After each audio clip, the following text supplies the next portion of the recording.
Klay Thompson at Dallas, nalalapit na raw sa buyout agreement at Jimmy Butler na patalon sa takot. Fans nag-alala sa kanyang ACL injury. Sa mga huling balitang umiikot sa NBA, tila hindi pa rin tiyak ang magiging kinabukasan ni Klay Thompson sa Dallas Mavericks. Habang papalapit ang bagong season, lumalakas ang usap-usapan na posibleng magsuot na naman siya ng panibagong jersey. Ayon sa ulat ng The Athletic, pinag-aaralan na umano ng Mavericks ang iba't ibang posibilidad na matrade ang veteranong shooter. Gayunpaman, hanggang ngayon ay wala pa silang nakikitang alok na sapat para maisakatuparan ang isang kasunduan. Sa kasalukuyan, nananatiling malaking tanong kung babalik pa ba si Klay Thompson sa Dallas para sa kanyang ikatlong season. Sa nakalipas na 2 taon, siya ang nanguna bilang pinakamahusay na 3-point shooter ng Mavericks, kaya hindi rin madaling palitan ang kanyang kontribusyon sa koponan. Isa sa mga pinakamainit na usapin ay ang posibilidad na bumalik siya sa Los Angeles. Bagamat wala pang kumpirmasyon na target siya ng Lakers, lumabas sa ulat na bukas si Thompson sa ideya ng muling paninirahan at paglalaro sa lungsod kung saan siya lumaki noong bata pa siya.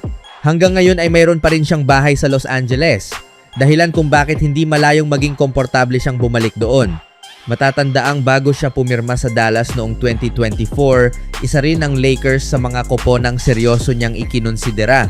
Kung sakaling mangyari ang paglipat na ito, maaaring madagdagan ang Lakers ng isang veteranong sniper na kayang magbigay ng spacing at karanasan sa tabi ni na Luka Doncic at Austin Reeves. Gayunpaman, mahalagang linawin na sa ngayon ay wala pang anumang ulat na nagsasabing nagsimula na ang trade negotiations sa pagitan ng Lakers at Mavericks para kay Thompson. Bukod sa Lakers, isa pang koponan ang patuloy na inuugnay sa pangalan ng 4 na beses na NBA champion ang Miami Heat. Ayon sa mga usap-usapan sa loob ng liga, isa rin ang Heat sa mga posibleng destinasyon ni Thompson kung sakaling magdesisyon ang Dallas na ipagpalit siya. May natitira pang kontrata si Thompson na nagkakahalaga ng $17.5 milyong para sa season na 2026 to 2027. Pagkatapos nito, magiging unrestricted free agent siya sa tag-init ng 2027. Ibig sabihin ay malaya siyang makakapili ng anumang koponan. Dahil dito, maaaring mas piliin ng Mavericks na i-trade siya ngayon habang may halaga pa siyang maibabalik sa koponan kaysa hayaan siyang umalis sa free agency nang walang anumang kapalit. Bago dumating sa Dallas, ginugol ni Klay Thompson ang unang 11 season ng kanyang NBA career sa Golden State Warriors. Kasama ni na Stephen Curry at Draymond Green, nakamit niya ang 4 na NBA championships at naging bahagi ng isa sa pinakamatagumpay na dynasties sa kasaysayan ng liga. Sa ngayon, wala pang pinal na desisyon tungkol sa kanyang kinabukasan.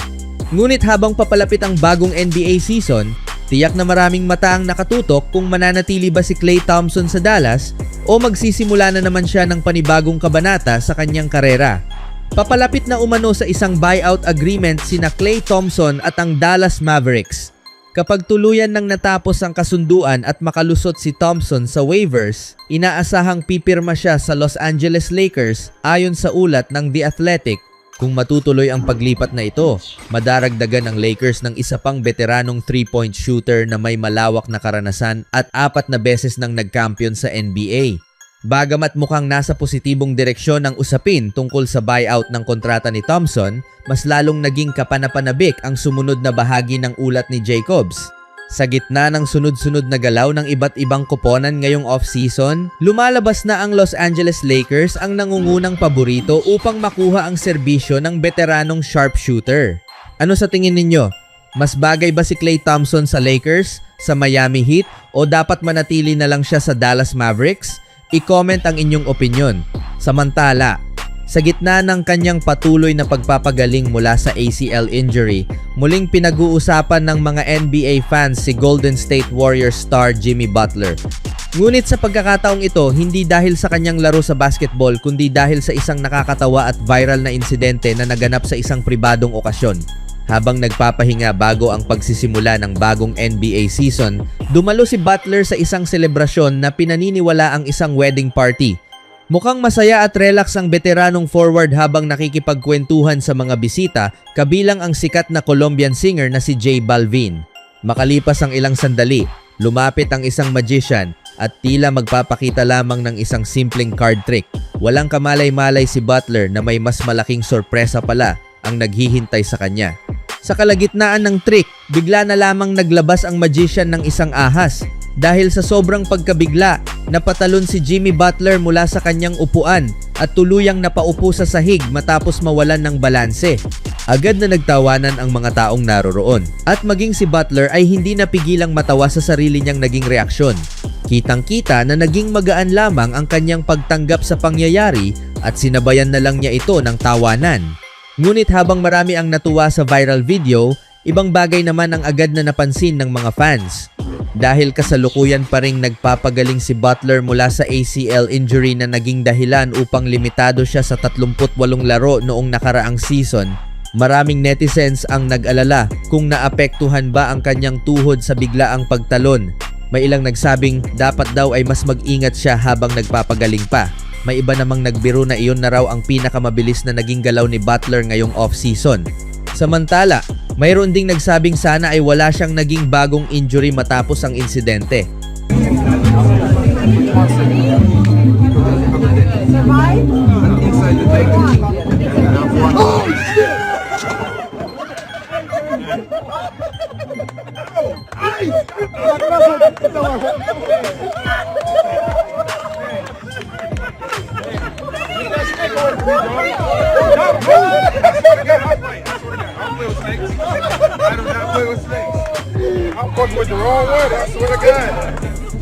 Sa kabila ng mga pangamba, nananatiling positibo si Jimmy Butler sa kanyang pagbabalik sa NBA. Kamakailan lamang ay nagbahagi siya ng video habang nagsushooting ng basketball sa kanyang bakasyon sa France. Ayon sa kanya, hindi magiging hadlang ang kanyang ACL injury sa kanyang pagbabalik sa dating forma. Naniniwala siyang mas magiging malakas pa siya sa kanyang pagbabalik at hindi siya nababahala sa kanyang kondisyon. Malaki rin ang aasahan ng Golden State Warriors kay Butler sa darating na season. Matapos mabigong makakuha ng malaking dagdag na bituin sa off-season, inaasahang magiging mahalagang bahagi siya ng koponan kasama nina Stephen Curry, Draymond Green at Kristaps Porzingis.